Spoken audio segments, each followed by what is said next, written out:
मेरा सतचित आनंद रूप, मेरा सतचित कोई कोई जाने,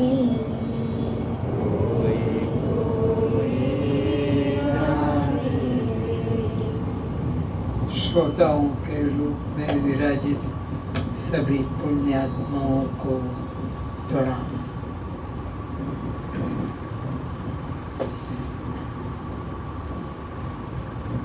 सब कोई नहीं जानते, कोई कोई जानता है। क्या कारण है,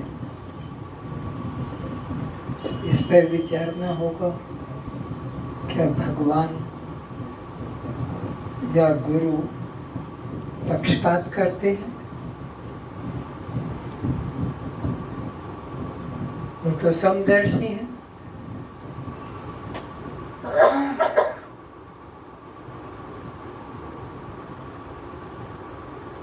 सब कोई क्या इसके अधिकारी नहीं?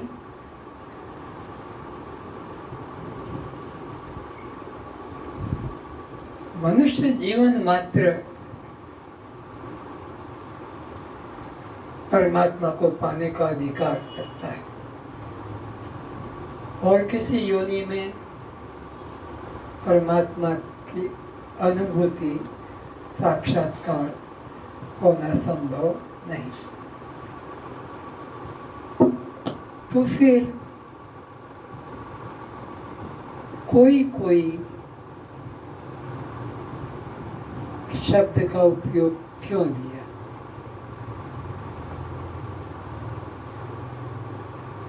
उसका कारण ये है कि ये जो नाम रूप संसार दिखाई पड़ता है, व्यवहार में आ रहा है, जिसके साथ यह जी रहा है, ये इसका अनुभव है।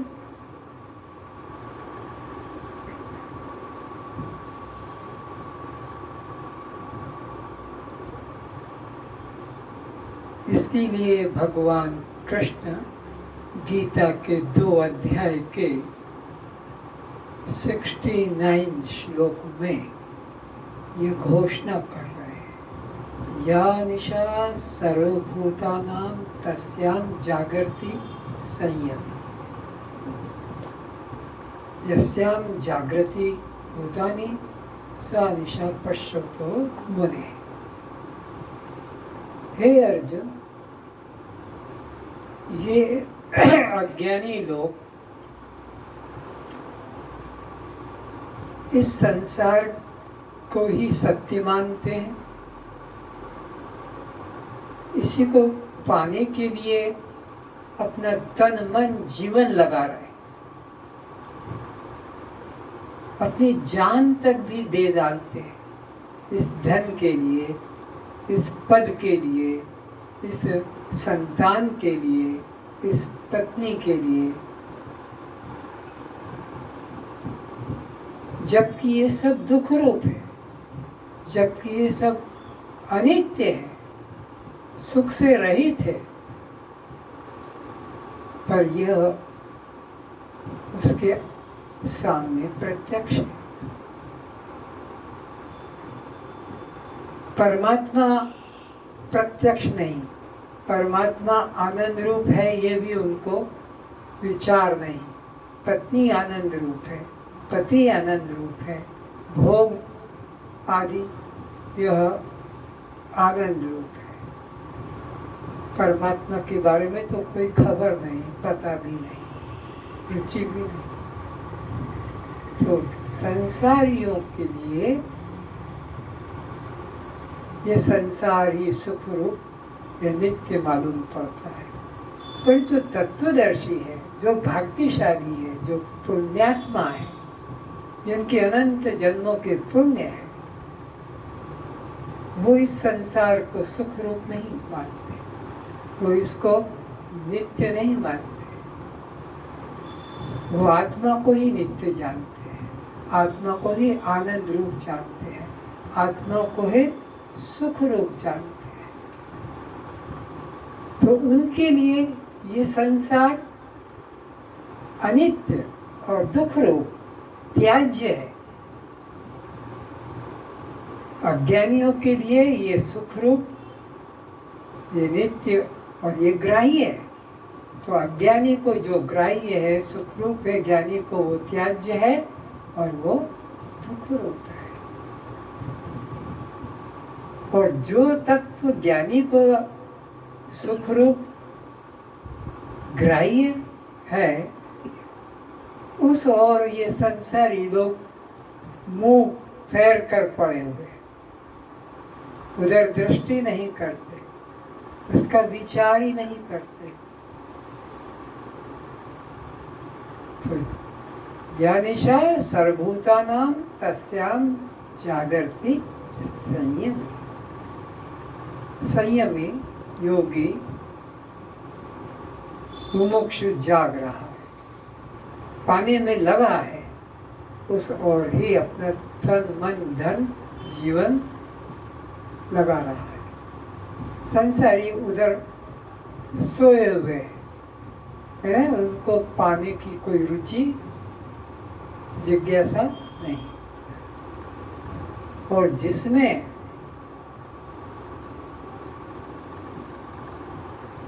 ये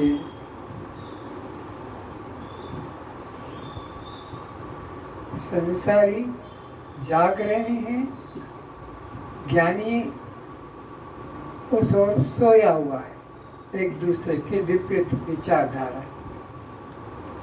अज्ञानी को संसार सत्य रूप सुख रूप लगता है, ज्ञानी को बिल्कुल मृग मरीच का नीर की तरह। इसीलिए भगवान ने फिर 7वें अध्याय के 30वें श्लोक में कहा,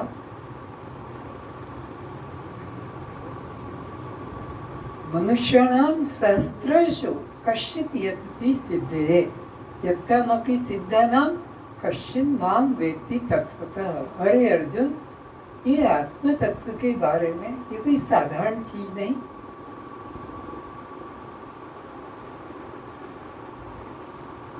असंख्यों असंख्यों मनुष्यों में कोई एक सिद्धि के लिए प्रयत्न करता है,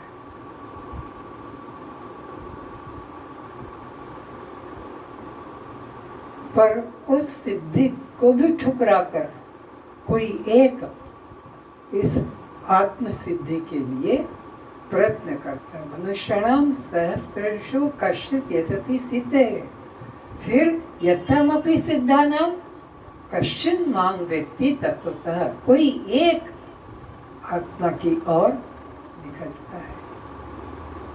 तो इसीलिए कहा है कि कोई कोई जाने जो मेरा सच्चित आनंद स्वरूप है, नित्य शुद्ध बुद्ध मुक्त स्वरूप है, इसको सब कोई नहीं जानते। कोई कोई देवी संपदा वाला सतोगुणी सदाचारी, जिसने मन को इंद्रियों को विषयों से उपराम कर हटा दिया है अपने वश में। जैसे कछुआ अपने अंगों को सिकोड़ लेता है, ऐसे अपने इंद्रियों को अपने कंट्रोल में कर लिया है। किसने? वो तत्व निष्ठ ने, मुमुक्षु ने, वही इसको जानता है। परमात्मा की तरफ से कोई पक्षपात नहीं है।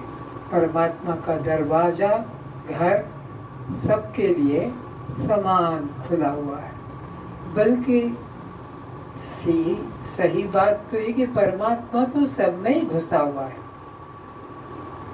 जानने की बात है, कोई कोई जानेगा, ये नहीं कि वो किसी के पास है और किसी के पास नहीं। हरि व्यापक सर्वत्र समाना। लेकिन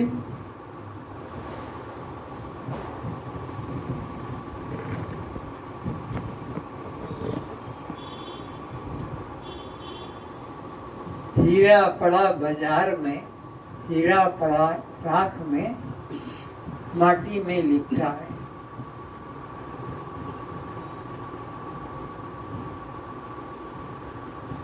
केतिक मूर्ख चली गए, जोहरी लिया उठाए।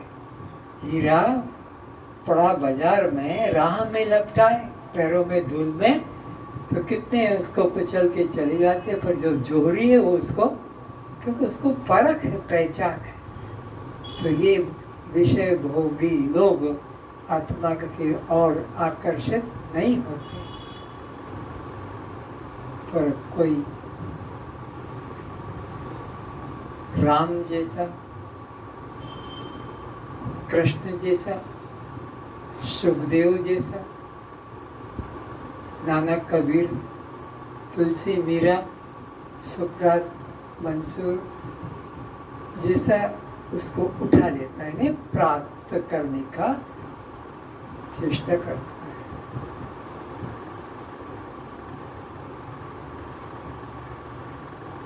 तो अष्टावक्र जी जनक को यही बात समझा रहे कि हे जनक, इस संसार को तू अनित्य जान, दुख रूप जान, इससे मन को उपराम कर ले। आज तक इसको पाकर कोई सुखी नहीं हुआ,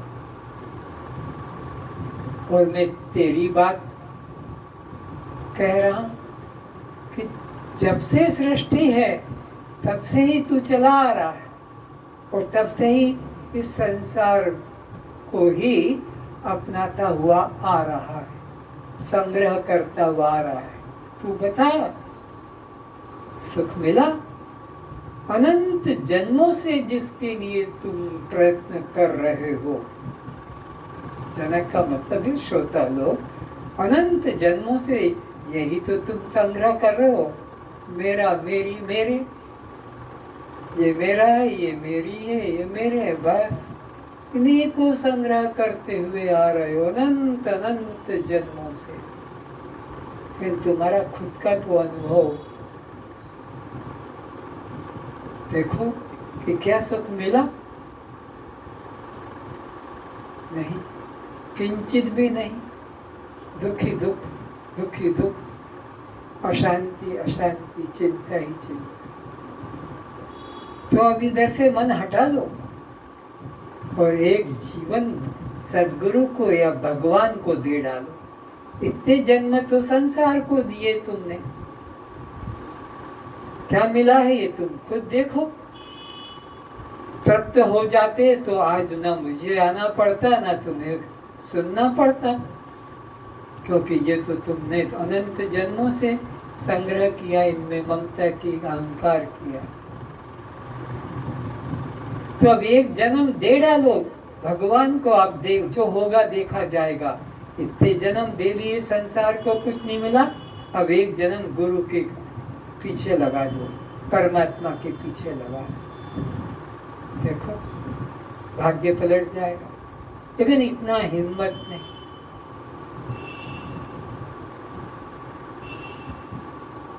ये माटी का पुतला, इसमें इतनी ममता कि सत्य के लिए इसको देने को तैयार नहीं, जिसका कि कोई मूल्य नहीं, माटी का पुतला। पर ये दे दो तो वो ले लो जो अमृत है, जिसका कभी नाश नहीं, उसके तुम मालिक बन सकते हो।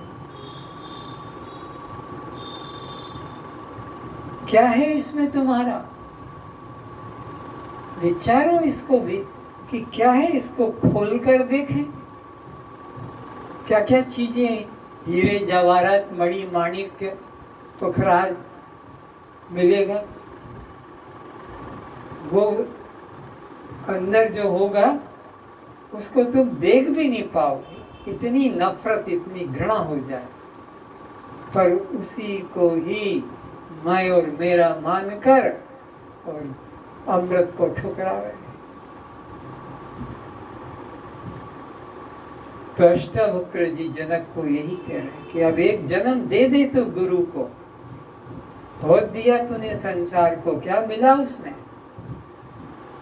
और ये इस जन्म में भी तूने कितनी रानियां रखी है, कितने पुत्र पैदा किए, कितना साम्राज्य बढ़ाया, क्या सुख शांति मिली?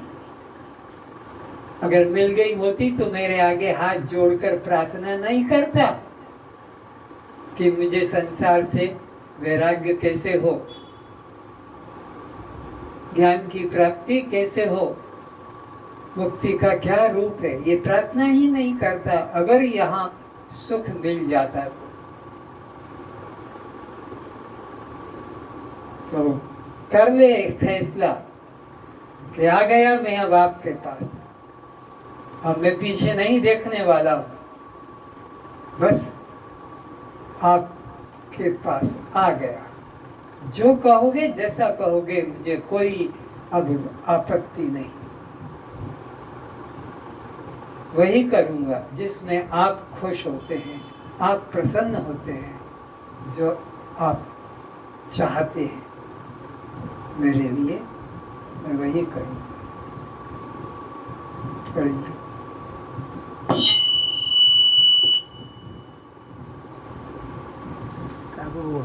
ईश्वरः सर्वनिर्माता निहान्य इति निश्चयी अंतर्गलित सर्वाशः शान्तः को अपि न सज्जते। सबको बनाने वाला एक ईश्वर है, इसके अतिरिक्त अन्य कोई नहीं है। इस सृष्टि का उपादान कारण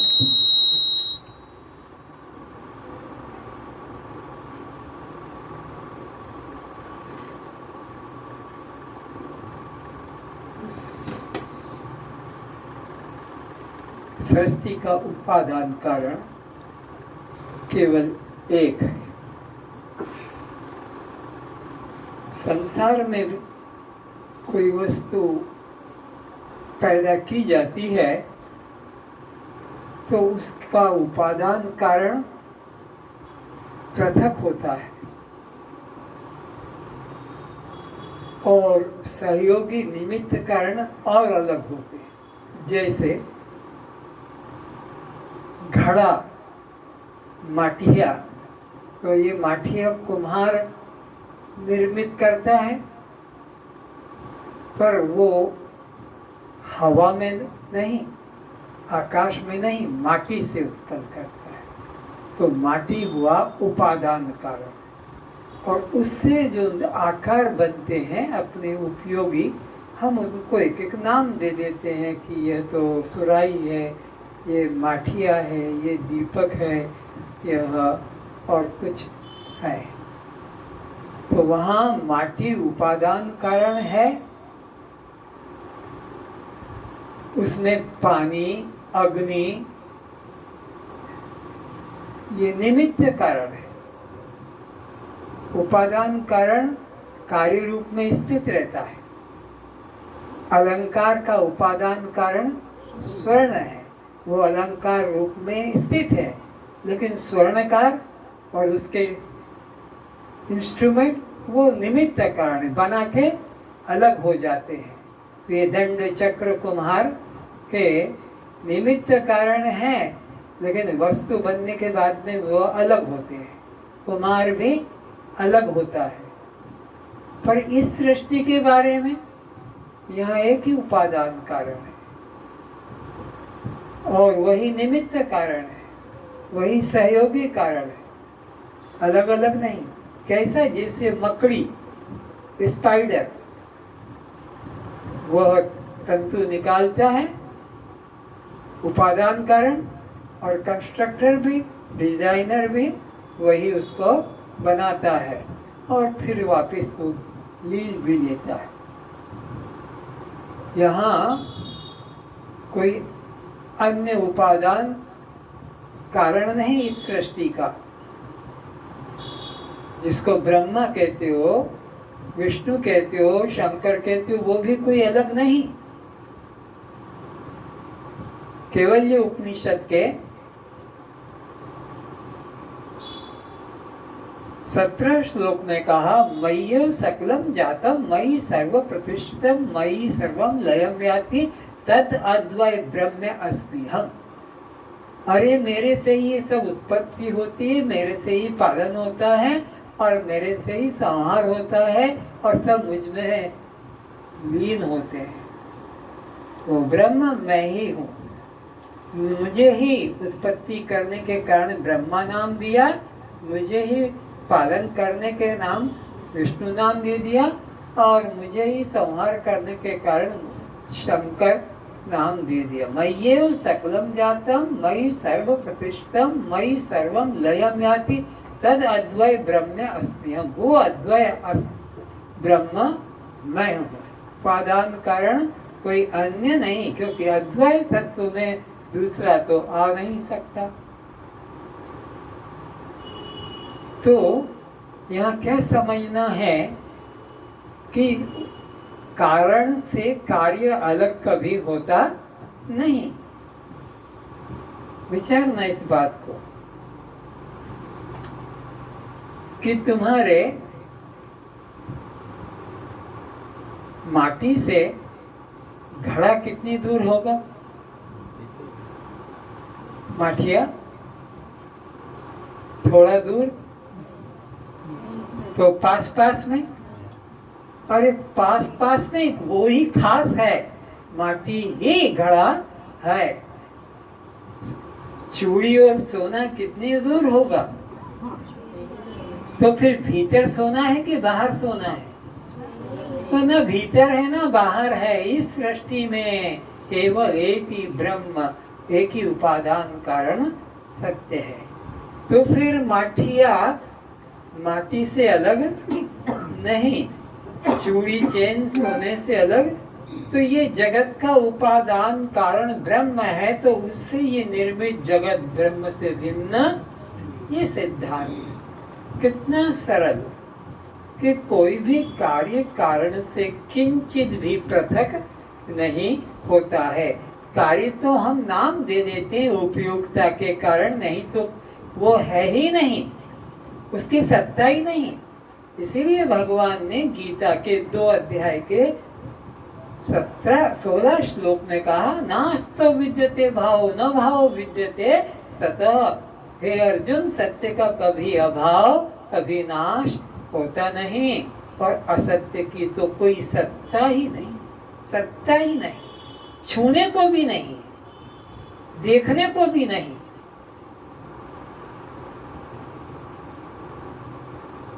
सत्ता ही नहीं।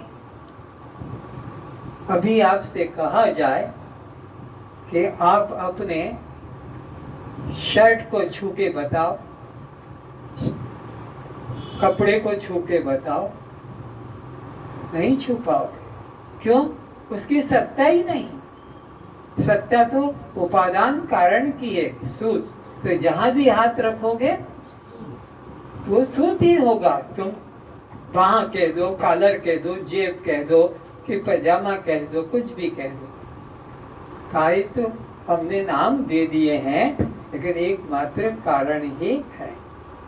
तो एक सिद्धांत है कि जहां जहां कार्य तहां तहां कारण।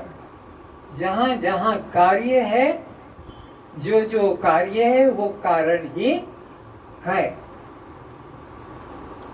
तो जहां जहां जगत है वहीं जगदीश है। जगत और जगदीश में दूरी पर मूर्ख अज्ञानी नहीं जानते हैं, तो वे ट्रेन का टिकट कटा कर के कोई बस कार में पुरी जाते हैं।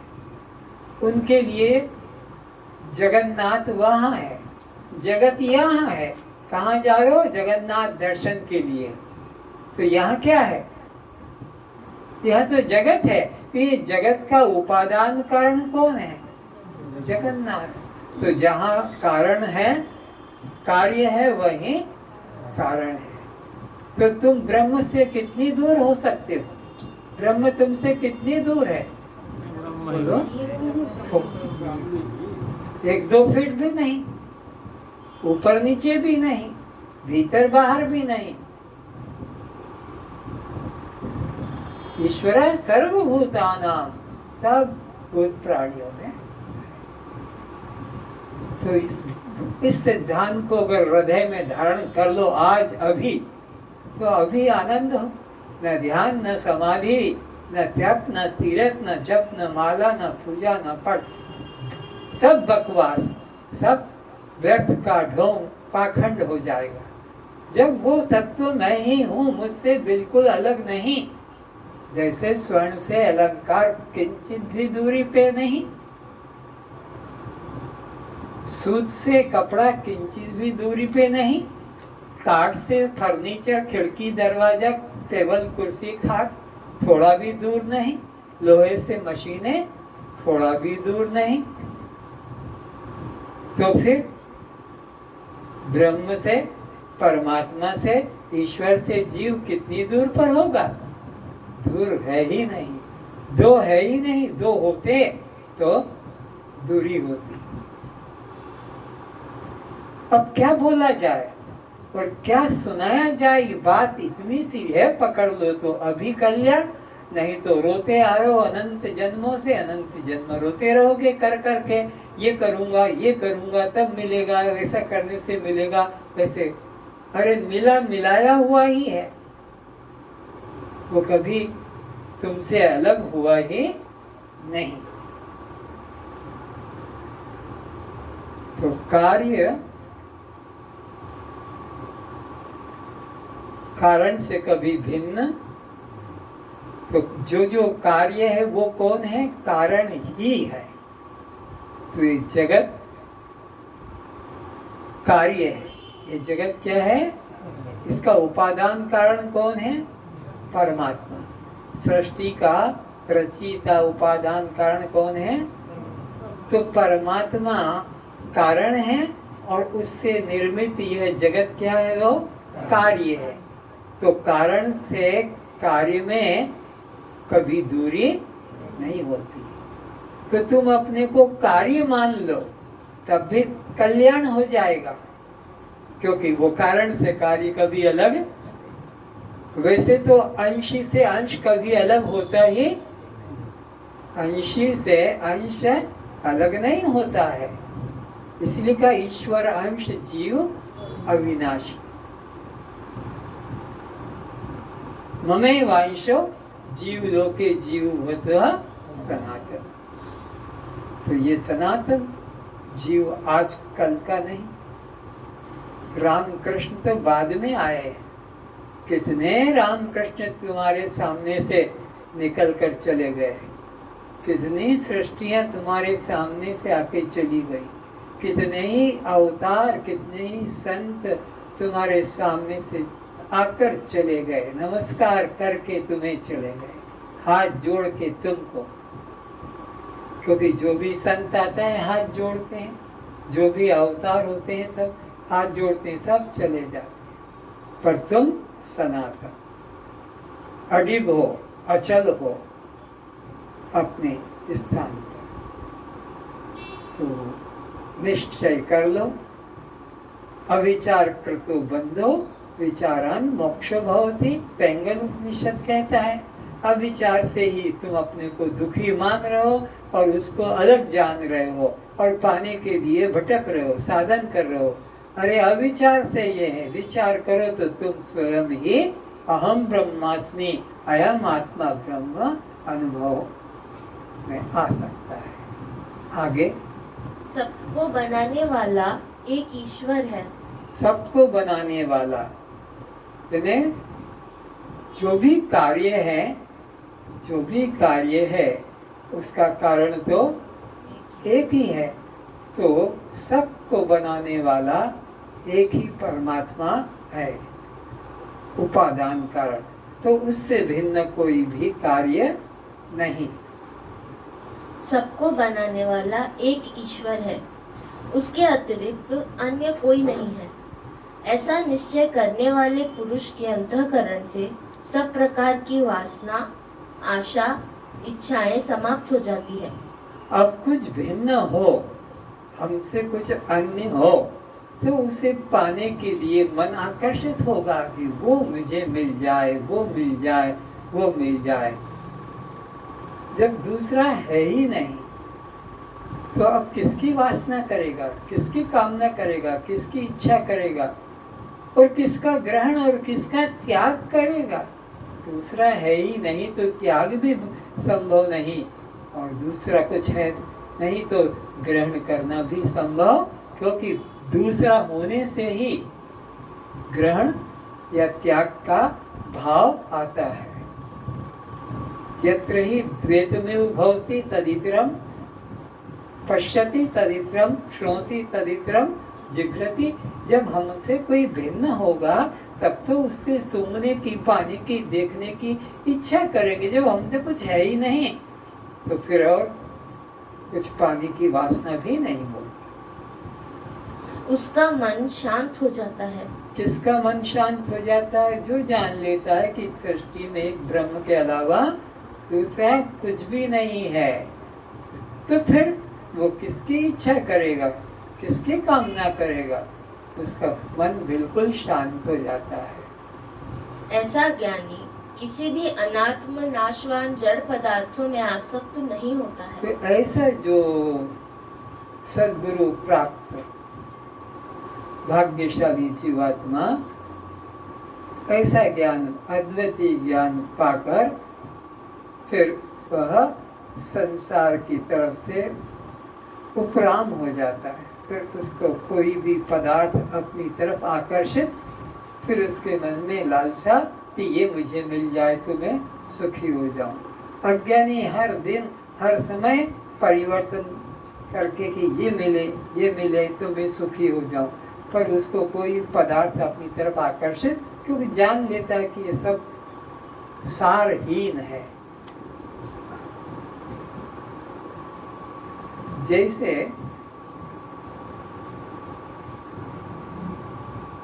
मधुमक्खियां जब पुष्प होता है तो वे उधर आकर्षित हो जाती है, और जब देखते कि पुष्प नहीं तो कोई मधुमक्खी उधर जाती, झूमती नहीं। ये संसार भी इसी प्रकार का है। अज्ञानी लोग विषयों की तरफ आकर्षित होते हैं, पर ज्ञानी उदासीन हो जाता है। वो जानता कि इसमें कुछ रस नहीं, उधर आकर्षण नहीं रहता, पाने की इच्छा नहीं।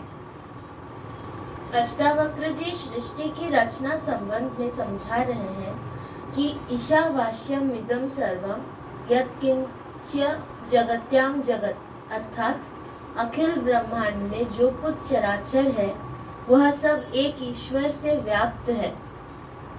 ईशावास्य उपनिषद का प्रथम मंत्र है यह कि ये जो भी नाम रूप चराचर जगत है वह एक ब्रह्म के अतिरिक्त कुछ अन्य नहीं। इसलिए इसको त्यागते हुए भोगो, ऐसा आदेश आया है। तेन तक तेन भुंजता है, तुम पूरे के पूरे मत भोग लो, पहले उन लोगों को दो जिनके पास नहीं है, कपड़ा नहीं है, खाने को नहीं है, पीने को नहीं है, पहले उन्हें तृप्त करो, फिर तुम भोग करो, नहीं तो तुम चोर कहलाओगे।